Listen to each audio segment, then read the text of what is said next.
No, quiero plantear alguna cosa. Porque están ahí. Sí. Ok, perfecto. Muchas gracias, muy buenas tardes. Quiero comentar con ustedes las tareas que tenemos en próximos días. La próxima semana vamos a tener varias fechas importantes. Entre otras, tenemos que informar a Hacienda de los ahorros que se hayan hecho en el Senado de la República, producto de las medidas de austeridad, y antes del 15 de enero tenemos que estar haciendo la entrega de los recursos que se hayan ahorrado. Y yo he solicitado al secretario general administrativo la información correspondiente para hacer la entrega de los recursos a la Secretaría de Hacienda. Al parecer, en cifras globales, parece que tendremos un ahorro de aproximadamente 300 millones de pesos, que equivale proporcionalmente al ahorro que estamos planteando globalmente para el año que entra de más de 1,000 millones de pesos.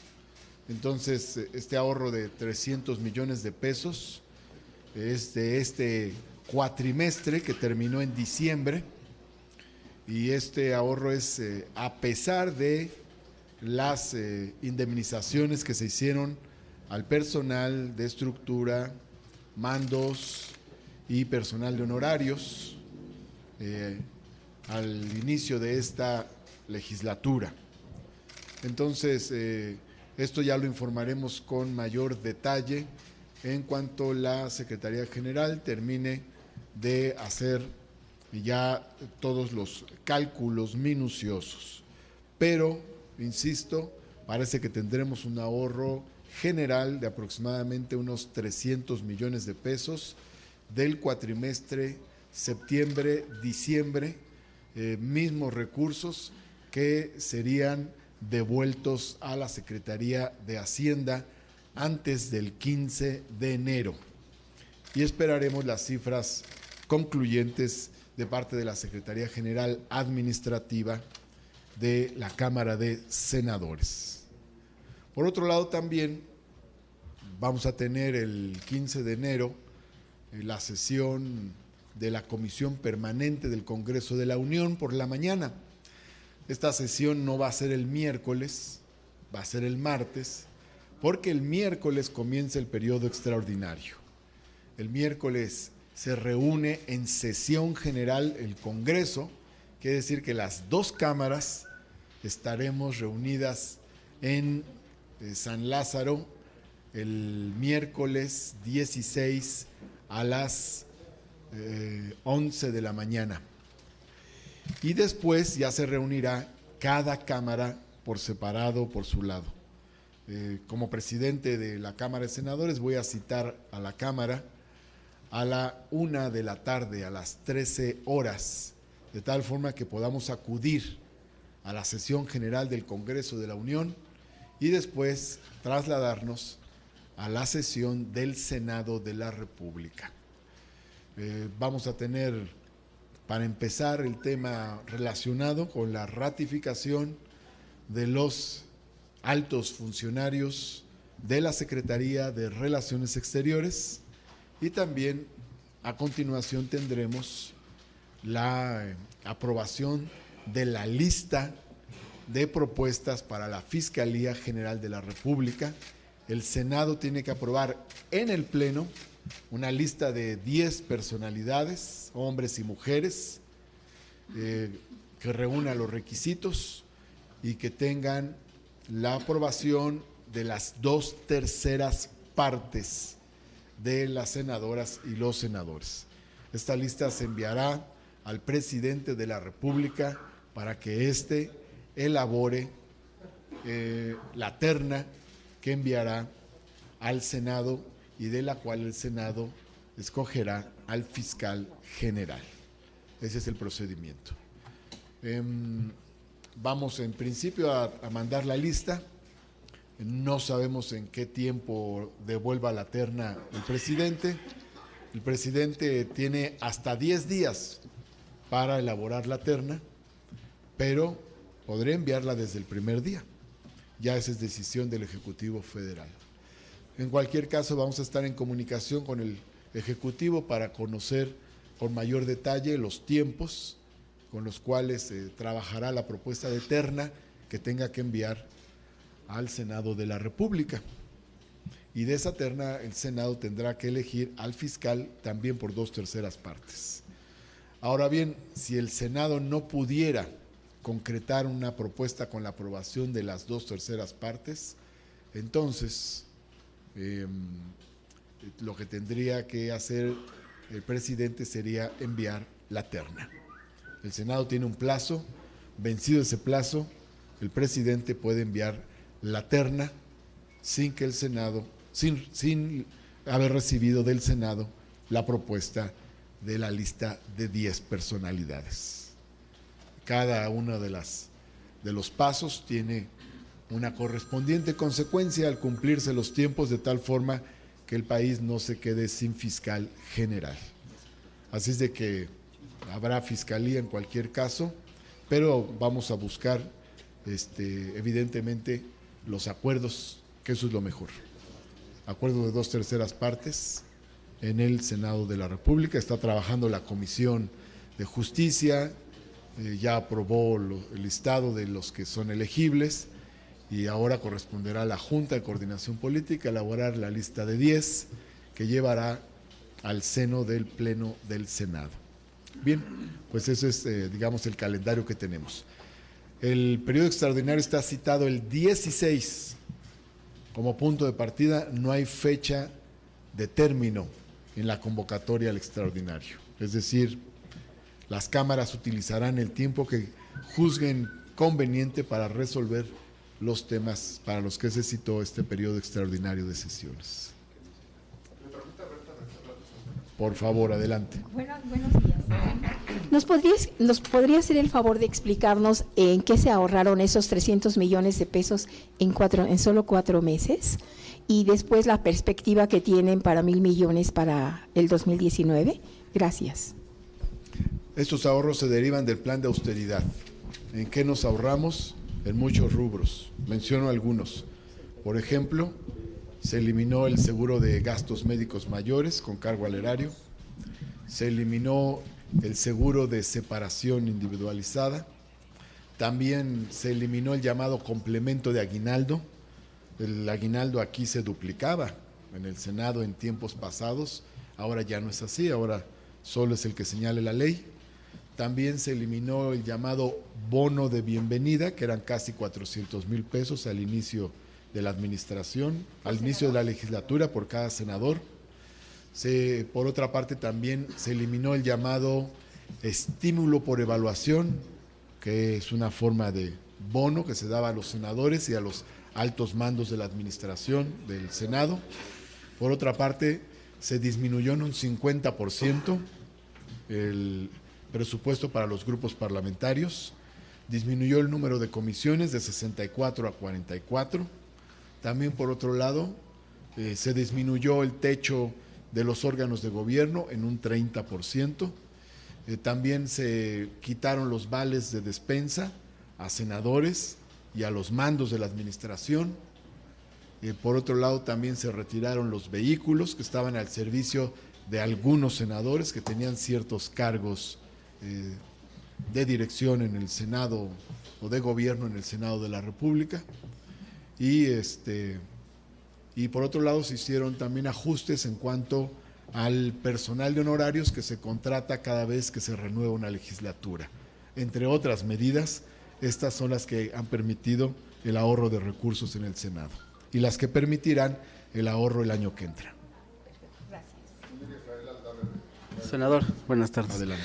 Oiga, comentarle en este resumen que hace usted de la estrategia que se implementó en materia de austeridad, en esta revisión que hicieron ustedes al llegar aquí al Senado de la República, si detectaron pues cuántos aviadores o si había aviadores aquí en el Senado por parte de las otras legislaturas. Y dos, acaba usted de tocar el tema de los trabajadores de honorarios. Hay cierta incertidumbre en los trabajadores que pues, actualmente están bajo este esquema aquí en la Cámara. ¿Cuál va a ser el futuro de ellos en este inicio de año? Sobre lo primero, se hizo una auditoría, de hecho, que se acordó desde el principio. Los resultados de esta auditoría no se han presentado formalmente ante la mesa directiva. Voy a esperar a que se haga dicha presentación de manera formal para poder tener una información totalmente objetiva. Y sobre lo segundo, hay plena certidumbre para los trabajadores por honorarios. Es decir, quienes trabajan por honorarios tienen las labores establecidas con toda claridad, ya sea al servicio del Senado como institución o en los grupos parlamentarios, están en diversas áreas. Ahora bien, en el caso de los derechos que tienen, por ejemplo, a ciertas cuestiones, ciertas prestaciones como los vales de despensa, los trabajadores de honorarios también tienen acceso a ellos. ¿Por qué? Porque en el plan de austeridad se estableció que los vales de despensa ya no se le darían a los senadores ni a los altos mandos de la administración, pero sí a los trabajadores de base y a los trabajadores con ingresos análogos a los de trabajadores de base. Entonces, eso se está haciendo y así se instruyó a la Secretaría General, yo mismo de manera directa lo hice.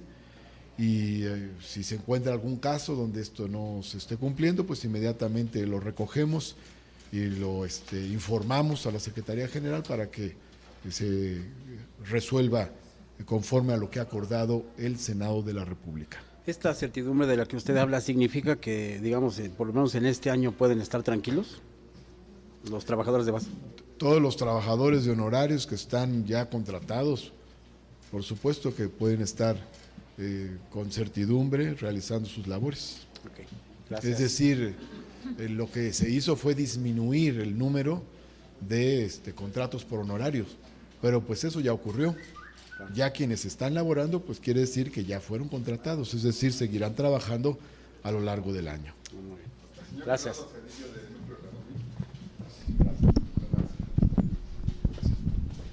Senador, preguntarle dos asuntos. Uno, con respecto al seguro de separación individualizado de los trabajadores, entiendo que ese asunto no se ha resuelto.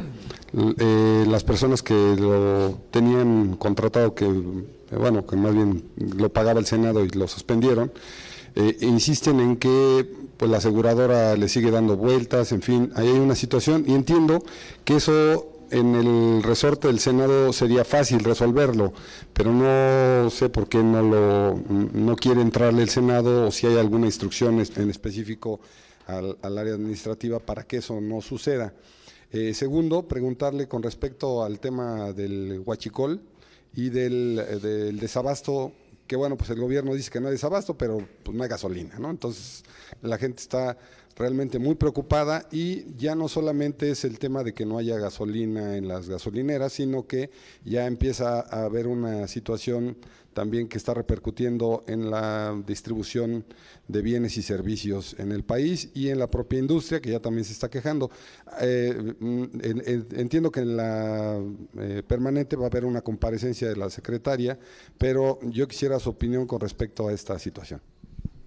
Mira, sobre lo primero tienes razón en una parte, que todavía no se resuelve algún asunto con las aseguradoras. Con MedLife. Sí, pero con la aseguradora correspondiente. Pero ya se está abordando en los órganos de gobierno. No se ha terminado de resolver y se debe resolver. Pero, o sea, ¿sí le van a entrar ustedes? Pues debe resolverse de acuerdo a derecho. Evidentemente que ahí nos han planteado varios trabajadores este tipo de problema y vamos a resolverlo. Okay. Luego, sobre el asunto relacionado el huachicol y el desabasto con el tema del desabasto.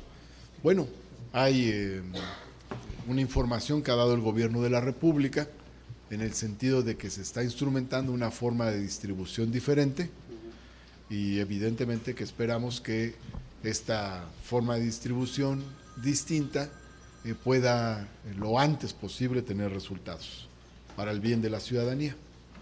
Hay que tomar en cuenta que se trata de una medida pública, no ha sido omiso frente al gran problema del robo de combustible. Y aquí se aprobaron dos reformas muy importantes, una en materia de extinción de dominio, para que bienes que sean producto de la corrupción, pero también del robo de combustible, puedan ser susceptibles de este instrumento de la extinción de dominio. De tal forma que la nación puede recuperar bienes que sean producto del robo de combustible. Y por otro lado, se aprobó la reforma en materia de delitos graves para que el robo de combustible sea un delito grave, al igual que los delitos de corrupción. El golpe que se le ha dado al llamado huachicoleo es un golpe contra la delincuencia organizada, es un golpe contra la corrupción. A veces cuando se piensa en delincuencia organizada solo se piensa en narcotráfico o en secuestro, pero no es así.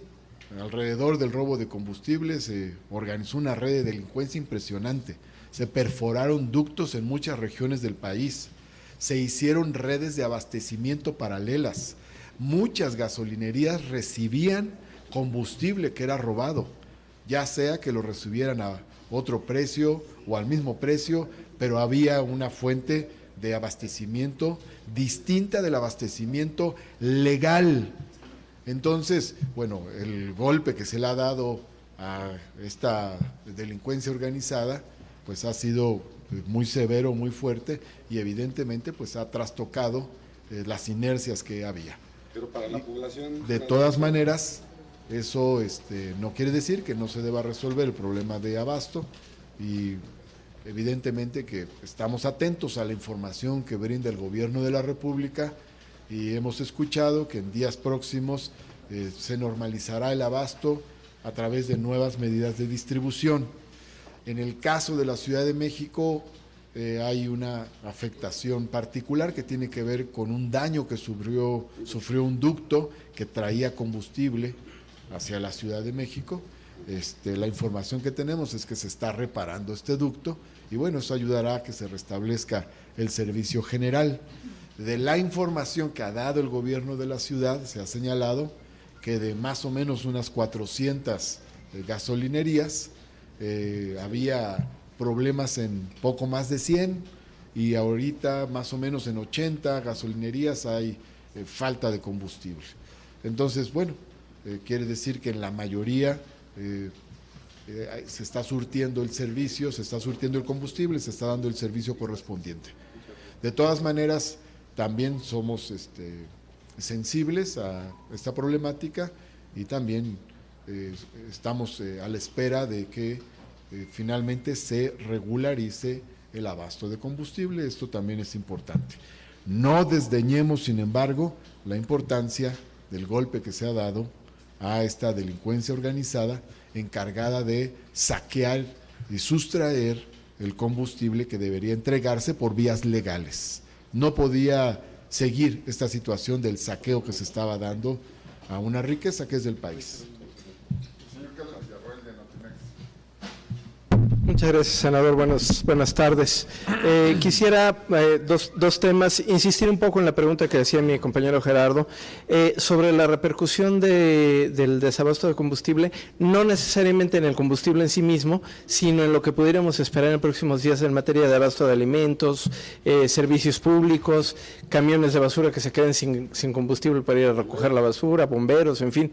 Este tipo de temas que pues ya están empezando a preocupar a la ciudadanía, pues por lo que se ve en el futuro. Evidentemente, pues no está en su ámbito de competencia, lo entendemos, pero sí quisiera yo un comentario más sobre ese lado de la problemática.